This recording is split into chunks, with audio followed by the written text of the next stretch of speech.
તો ફાઇનલી મિત્રો આ તો જવાનું આપણે માલણીયા ચરમણી દાદાના મેળામાં એ પાછું હાલીને આપણે હજી નાલું માંડ ટેપાતા થતા આવી ગયા આપણે સુરેશભાઈ કે બેસી જાવ આપણે મોટરસાઇકલમાં આપણે મોટરસાઇકલમાં બેઠા ભેગા સુરેશભાઈ પહોંચાડી દીધા ઠેઠ માલણીયા મેળામાં। તો ફાઇનલી મિત્રો આપણે પહોંચી જઈશું ચરમણી દાદાના મંદિરે અને આરામથી દર્શન કરીને નાળિયેર બાળિયેર વધારીને ધૂપ બૂપ કરીને ટોપરું ખાતા ખાતા હાલો જશે ભગવાન ભોળિયાનાથના દર્શન કરવા। તો આપણે પહોંચી ગયા છીએ ભગવાન ભોળિયાનાથ રિદ્ધેશ્વર મહાદેવના મંદિરે। તો આપણે ભગવાન ભોળિયાનાથના દર્શન કરીને થઈ જઈશું પાછા રિટર્ન હાલતા।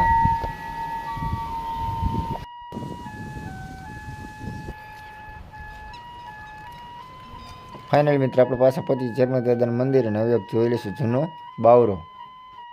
આ બાવરા નીચે મિત્ર આવેલો છે આપણે ચરમણી દાદાનો રાફડો।